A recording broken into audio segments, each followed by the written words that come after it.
صباح الخيرات. ازيكم؟ يا رب تكونوا بخير وسعادة. النهاردة هنكمل الكلام عن الستريس مانجمنت، وهو ازاي نتعامل مع الضغوط النفسية والقلق اللي بقوا جزء من حياتنا اليومية. ده الجزء الثالث من سلسلة فيديوهات عن نفس الموضوع، ولو عاوزين تشوفوا الجزئين الأول والتاني هتلاقوهم على القناة. ولو عجبكم المحتوى ممكن تشتركوا في القناة علشان يوصل لكم فيديوهاتي أول بأول. أنا سحر، طبيبة ودكتورة أبحاث، عشت في الغرب وتعلمت حاجات كتير مفيدة. في سلسلة الفيديوهات دي عاوزة أشارككم خبراتي وأنقل لكم معلومات ممكن تفيدكم في حياتكم أو علاقاتكم في البيت، في الجامعة، في المدرسة أو في الشغل. وأنا بتكلم عن موضوع النهاردة هاخدكم في جولة في مكان يا رب يعجبكم. النهاردة سمعت حكاية قصيرة بيحكيها صانع محتوى عن نفسه لما حد بعتله تعليق وبيقوله يا بختك بعيلتك لأنهم بيساندوك في صناعة محتواك وبيشجعوك. رد الشاب ده ممكن يكون مفاجأة لناس كتير. رد على التعليق وقال في الحقيقة أنا عيلتي كانوا مختلفين معايا جدا أول ما بدأت فيديوهاتي على السوشيال ميديا، لدرجة إن أخويا كان بيتكسف إنه يخرج معايا لأنه خايف إن حد يشوفه مع أخوه اللي بيعمل فيديوهات. أخوه حتى طلب منه إنه ما يروحش مع الشغل أصل زمايله يعرفوا إن أخوه بيعمل فيديوهات على السوشيال ميديا. على فكرة أنا بعد ما سمعت الفيديو ده أخدت جولة سريعة في محتوى الشاب ده، لقيته محتوى كوميدي ظريف ومهذب. يعني الاعتراض ما كانش بسبب أخلاقي أو ديني أو حتى مجتمعي. صانع المحتوى قال إن أهله كلهم لم يدعموه نهائي في بداية شغله في الميديا، بس اللي قاله بعد كده يستحق التفكير فيه. قال بس لما نجحت واتشهرت أهلي كلهم بقوا فخورين بيا، والكل بما فيهم أخوه اللي كان بيتكسف منه بقوا عاوزين يظهروا معاه في كل مكان. ومش كده وبس، لأ، دول كمان بقوا يدعموه دعم بقى ظاهر للناس كلها. التغيير الجذري ده بيخلينا نفكر في سلوك الآخرين معانا وإحنا في مواقف الضعف والإحساس بالفشل والمرور بالمصاعب والتحديات. لما بتتكلم مع حد قريب منك وإنت في مشكلة، ساعات بتلاقيه يقولك لازم تتصرف بالطريقة الفلانية أو لازم تعمل كذا أو تشتغل الشغل الفلاني، أو لو بنت لازم تتجوزي الشخص العلاني أو هو المهم إنك لازم تسمع الكلام. ليه؟ لأنك في موقف ضعف ومش من حقك تختار بين الحلول لمشكلتك. ومع تفشي النرجسية في مجتمعاتنا، الأهل والأصدقاء بيعتقدوا إنه مهمتهم لما تروح تتكلم معاهم وإنت مخنوق إنهم يصدروا لك الأوامر وإنت تسمع وتنفذ، بس علشان إنت في موقف ضعف. المشكلة الحقيقية بتحصل لما بتكونوا مش قادرين تنفذوا رغبات الأهل أو الأصدقاء دول لسبب أو لآخر. يعني إيه الكلام ده؟ عمرك اتكلمت مع أخوك الكبير علشان عندك مشكلة وتلاقيه بسرعة قالك انت لازم تعمل الحاجة الفلانية، ولما ترد وتقوله بس أنا مش هقدر أعمل كده علشان كذا وكذا، يسيبك ويمشي لأنك ما سمعتش الكلام. وهنا الموضوع اتحول من مناقشة مشكلة مع حد قريب منك علشان تفكروا مع بعض أو حتى تشارك الأوقات الصعبة معاه، إلى إنك دلوقتي مطالب إنك تنفذ أوامر من غير حتى ما تفهم. الأجانب عندهم مثل بيعبر عن الموقف ده بيقول my way or the highway، يعني يا إما تسمع كلامي وتنفذ اللي قلته أو مش هقف جنبك أو هحرمك من حبي ومن مساندتي. في حد سمع من أبوه أو أمه الجملة دي وهو صغير؟ يا فلان اعمل الواجب علشان أحبك. الجملة دي خطيرة جدا. ومن أحد أسباب انتشارها هو تفشي النرجسية. ليه؟ أنت بتربط حبك لابنك بإنه يروح يذاكر، بينما الأولاد لازم يشعروا بالحب من أهلهم في أي وقت وعلى كل الحالات. ده الحب الغير مشروط. يعني لما ابنك يجيب درجات عالية في الامتحان وابنك التاني يجيب أقل، ما تقولش اللي جاب درجات أقل ذاكر علشان تتحصل على درجات عالية علشان أحبك. لأ، انتي المفروض تتكلمي مع أولادك وبناتك عن فوائد النجاح وتأثيره على مستقبلهم بدون ربط النتائج بالحب أو المساندة. وعلى فكرة أنا هنا مش بالضرورة بتهم الأهل بالنرجسية لما بيقولوا بعض الجمل اللي بتعبر عن الحب المشروط.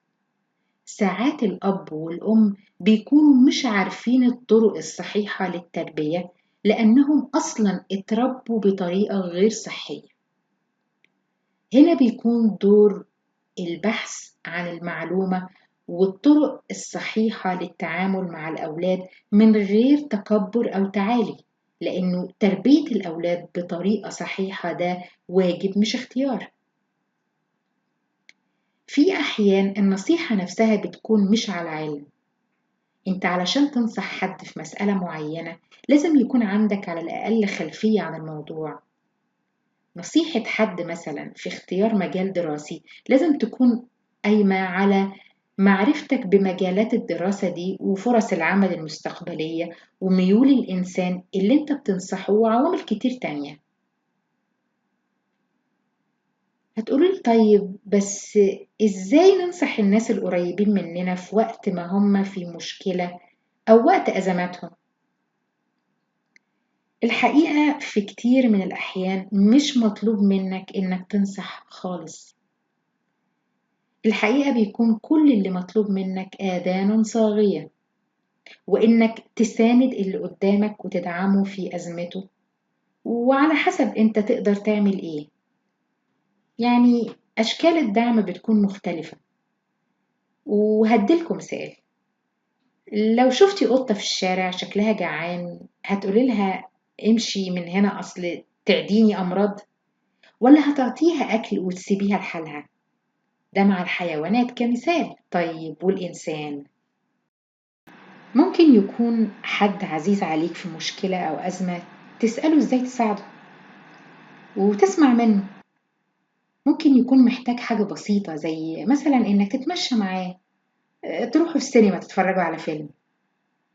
ساعات انتوا ممكن تساعدوا أشخاص في محنتهم بإنكم تفكروهم بإنهم عدوا وتغلبوا على صعوبات مروا بيها قبل كده وحققوا نجاحات سابقة وإن الحياة فيها الحلو والوحش. طيب نعمل إيه لو عندنا مشاكل ومفيش حد قريب مننا يسمعنا أو يساندنا؟ للأسف ده بقى منتشر في مجتمعاتنا جدا. كتير مننا بيعاني من مشاكل الحياة لوحده وبدون وجود أي سند. أنا النهاردة هتكلم معاكم عن طرق تخطي الشعور بالقلق والاكتئاب وإزاي نتعامل مع مشاعرنا وأفكارنا السلبية بحيث نقدر نفكر بطرق صحية علشان نواجه مشاكل الحياة المختلفة.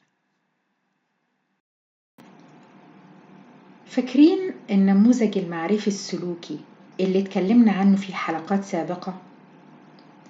كنا اتكلمنا عن إن أفكارنا ومشاعرنا وتصرفاتنا مرتبطين ببعض وبيأثروا على بعض وبالتالي علينا بشكل مباشر. النموذج ده هو الأساس للعلاج المعرفي أو الإدراكي السلوكي اللي بيستخدموه المعالجين النفسيين في كتير من حالات الاكتئاب والقلق وغيرهم من الاضطرابات النفسية. خلينا نناقش مثال. انت مثلا عندك مشكلة في الشغل ومديرك كلمك بطريقة مش كويسة. ده الموقف. ساعتها هتفكر في حاجات كتير سلبية، منها مثلا إنك مش ناجح أو المدير تعمد يضايقك أو إن حظك وحش. أكيد هتحس بالحزن أو الغضب أو الإحباط. الأحاسيس دي هينتج عنها تصرفات، منها مثلا إنك ممكن تتنرفز أو أنت مش عارف تنام أو معدتك بتوجعك ومش قادر تاكل، وفي ناس بتاكل زيادة أو تاكل أكل غير صحي نتيجة للموقف. أول خطوة في الخروج من الدايرة دي هو إدراك اللي بيحصل ومعرفة المثلث بتاع الأفكار والمشاعر والتصرفات وعلاقتهم ببعض. الإدراك ده اسمه المايندفولنس. مهم إننا نعرف نغير تفكيرنا وتصرفاتنا في الأوقات الصعبة دي علشان نقدر نغير مشاعرنا من مشاعر سلبية إلى مشاعر إيجابية. طيب إزاي؟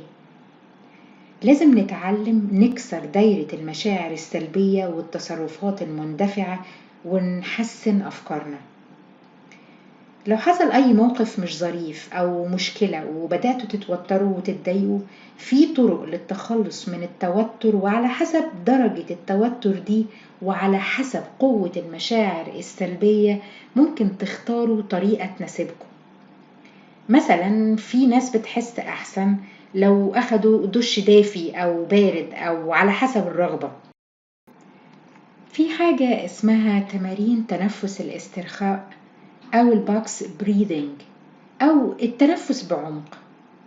بتاخد شهيق عميق لمدة 4 ثواني، وبعدين تتوقف 4 ثواني، وبعدها زفير لمدة 4 ثواني، وبعدها تتوقف 4 ثواني. يعني التنفس بيكون بعمق وببطء بحيث تحسوا إن عضلات البطن بتتمدد. التمرين ده يستحسن يتعمل في الهواء الطلق، وممكن في البلكونة مثلا، بس ممكن تعملوه في أي مكان. بعد 5 أو 6 مرات هتحسوا بالاسترخاء، لأنه بيساعد الجسم إنه ياخد كميات أكبر من الأكسجين والمخ بيسترخي. في ناس بتحس بالاسترخاء لو شغلت نفسها بالتلوين مثلا. مش لازم تكونوا بتعرفوا ترسموا أو فنانين أو حتى بتفهموا في الألوان. مجرد إنكم تحولوا رسمة من أبيض وأسود بيخلي الألوان، بيخلي المخ ينسى التوتر ويركز في الألوان نفسها. وفي كتب بتتباع للتلوين للكبار زي بتاعة الأطفال، وهدفها المساعدة على الاسترخاء لفترة. كمان البازل بيساعد على الاسترخاء، لأنك بتشغل نفسك لفترة معينة بأنك تحاول تكمل الجزء المفقود في اللعبة.